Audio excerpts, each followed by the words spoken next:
شروع اللہ کا نام لے کر جو بڑا مہربان نہایت رحم والا ہے۔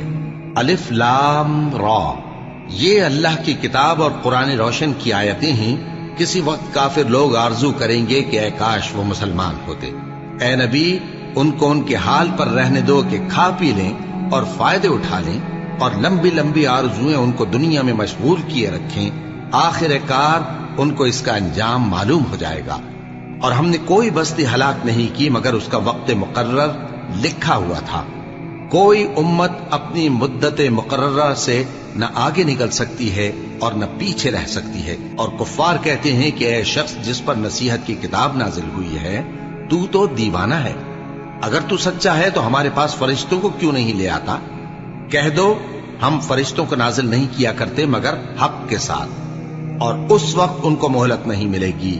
بے شک یہ کتاب نصیحت ہم ہی نے اتاری ہے، اور یقیناً ہم اس کے نگہبان ہیں۔ اور ہم نے تم سے پہلے کے مختلف گروہوں میں بھی پیغمبر بھیجے تھے، اور ان کے پاس کوئی پیغمبر نہیں آتا تھا مگر وہ اس کے ساتھ ہنسی کرتے تھے۔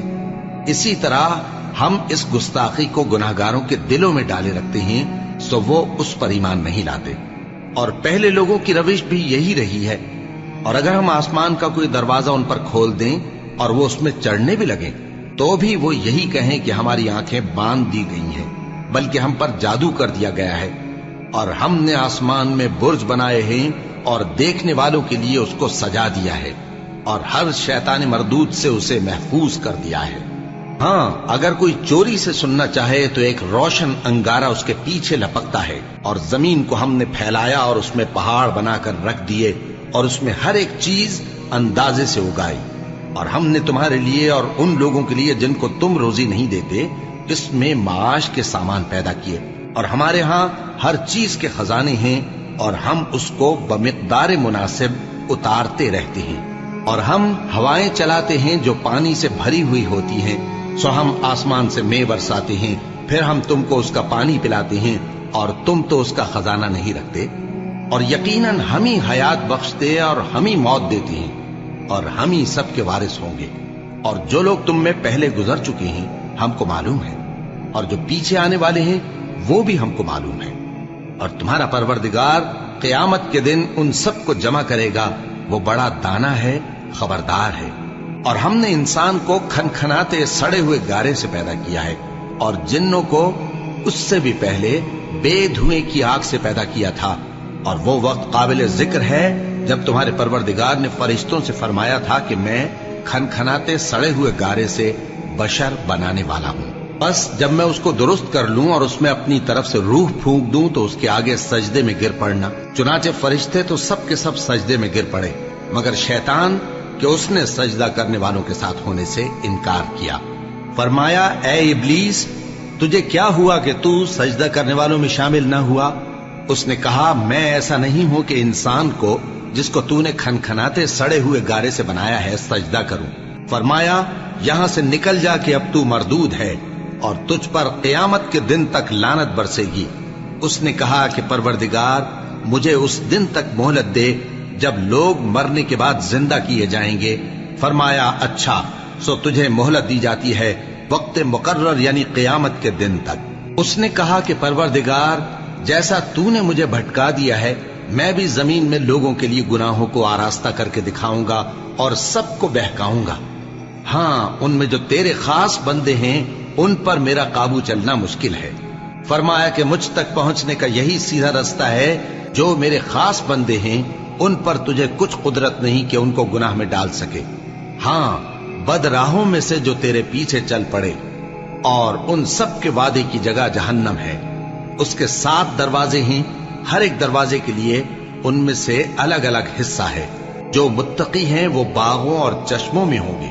ان سے کہا جائے گا کہ ان میں سلامتی اور امن و اطمینان سے داخل ہو جاؤ، اور ان کے دلوں میں جو کدورت ہوگی ہم اسے نکال دیں گے، گویا بھائی بھائی مسندوں پر ایک دوسرے کے سامنے بیٹھے ہوں۔ نہ ان کو وہاں کوئی تکلیف پہنچے گی اور نہ وہ وہاں سے نکالے جائیں گے۔ اے پیغمبر میرے بندوں کو بتا دو کہ میں بڑا بخشنے والا ہوں، بڑا مہربان ہوں، اور یہ کہ میرا عذاب بھی درد دینے والا عذاب ہے۔ اور ان کو ابراہیم کے مہمانوں کا احوال سنا دو۔ جب وہ ابراہیم کے پاس آئے تو سلام کہا۔ انہوں نے کہا کہ ہمیں تو تم سے ڈر لگتا ہے۔ مہمانوں نے کہا کہ ڈریے نہیں، ہم آپ کو ایک دانشمند لڑکے کی خوشخبری دیتے ہیں۔ وہ بولے کہ جب مجھے بڑھاپے نے آ پکڑا تو تم خوشخبری دینے لگے، اب کاہے کی خوشخبری دیتے ہو؟ انہوں نے کہا کہ ہم آپ کو سچی خوشخبری دیتے ہیں، سو آپ مایوس نہ ہوں۔ ابراہیم نے کہا کہ اللہ کی رحمت سے مایوس ہونا تو گمراہوں کا کام ہے۔ پھر کہنے لگے کہ فرشتوں، تمہارا اصل کام کیا ہے؟ انہوں نے کہا کہ ہم ایک گناہگار قوم کی طرف بھیجے گئے ہیں کہ اس کو عذاب کریں، مگر لوط کے گھر والے کہ ان سب کو ہم بچا لیں گے، البتہ ان کی بیوی کہ اس کے لیے ہم نے ٹھہرا دیا ہے کہ وہ پیچھے رہ جائے گی۔ پھر جب فرشتے لوط کے گھر آئے تو انہوں نے کہا کہ تم تو ناآشنا سے لوگ ہو۔ وہ بولے کہ نہیں، بلکہ ہم آپ کے پاس وہ چیز لے کر آئے ہیں جس میں لوگ شک کرتے تھے، اور ہم آپ کے پاس یقینی بات لے کر آئے ہیں اور ہم سچ کہتے ہیں۔ تو آپ کچھ رات رہے سے اپنے گھر والوں کو لے نکلیں اور خود ان کے پیچھے چلیں، اور آپ میں سے کوئی شخص پیچھے مڑ کر نہ دیکھے، اور جہاں آپ کو حکم ہو وہاں چلے جائیے۔ اور ہم نے لوط کی طرف وہی بھیجی کہ ان لوگوں کی جڑ صبح ہوتے ہوتے کاٹ دی جائے گی، اور اہل شہر لوط کے پاس خوش خوش دوڑے آئے۔ لوط نے کہا کہ یہ میرے مہمان ہیں، کہیں ان کے بارے میں مجھے رسوا نہ کرنا، اور اللہ سے ڈرو اور میری بے آبروئی نہ کرو۔ وہ بولے، کیا ہم نے تم کو سارے جہان کی حمایت و طرفداری سے منع نہیں کیا؟ انہوں نے کہا کہ اگر تمہیں کرنا ہی ہے تو یہ میری قوم کی لڑکیاں ہیں، ان سے شادی کر لو۔ اے نبی، تمہاری جان کی قسم، وہ اپنی مستی میں مدہوش ہو رہے تھے، سو ان کو سورج نکلتے نکلتے چنگھاڑ نے آ پکڑا، اور ہم نے ان بستیوں کو الٹ کر نیچے اوپر کر دیا اور ان پر کھنگر کی پتھریاں برسائیں۔ بے شک اس قصے میں اہل فراست کے لیے نشانی ہے، اور وہ بستیاں اب تک شام جانے والے سیدھے رستے پر موجود ہیں۔ بے شک اس میں ایمان لانے والوں کے لیے نشانی ہے۔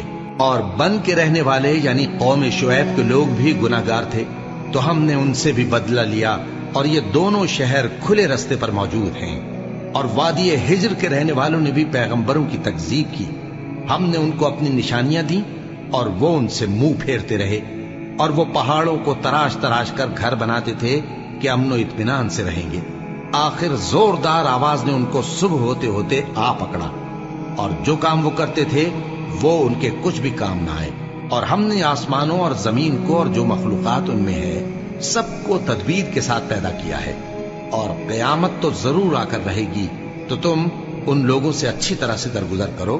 کچھ شک نہیں کہ تمہارا پروردگار ہی سب کچھ پیدا کرنے والا ہے، جاننے والا ہے۔ اور ہم نے تم کو 7 آیتیں جو نماز میں دہرا کر پڑھی جاتی ہیں، یعنی سورہ الحمد اور عظمت والا کلام عطا فرمایا ہے۔ ہم نے کفار کی کئی جماعتوں کو جن کو فوائد دنیاوی سے نوازا ہے، تم ان کی طرف رغبت سے آنکھ اٹھا کر نہ دیکھنا، اور نہ ان کے حال پر رنج و غم کرنا، اور مومنوں کے ساتھ تواضع سے پیش آنا، اور کہہ دو کہ میں تو علانیہ ڈر سنانے والا ہوں، اور ہم ان کفار پر اسی طرح عذاب نازل کریں گے جس طرح ان لوگوں پر نازل کیا جنہوں نے تقسیم کر دیا، یعنی قرآن کو کچھ ماننے اور کچھ نہ ماننے سے ٹکڑے ٹکڑے کر ڈالا۔ سو تمہارے پروردگار کی قسم، ہم ان سے ضرور پرسش کریں گے ان کاموں کی جو وہ کرتے رہے۔ پس جو حکم تم کو اللہ کی طرف سے ملا ہے وہ لوگوں کو بے دھڑک سنا دو، اور مشرکوں کا ذرا خیال نہ کرو۔ ہم تمہیں ان لوگوں کے شر سے بچانے کے لیے کافی ہیں جو تم سے ہنسی کرتے ہیں، جو اللہ کے ساتھ کوئی اور معبود قرار دیتے ہیں، سو ان قریب ان کو ان باتوں کا انجام معلوم ہو جائے گا۔ اور ہم جانتے ہیں کہ ان کی باتوں سے تمہارا دل تنگ ہوتا ہے، تو تم اپنے پروردگار کی تسبیح کہتے اور اس کی خوبیاں بیان کرتے رہو، اور سجدہ کرنے والوں میں سے ہو جاؤ، اور اپنے پروردگار کی عبادت کیے جاؤ یہاں تک کہ تمہاری موت کا وقت آ جائے۔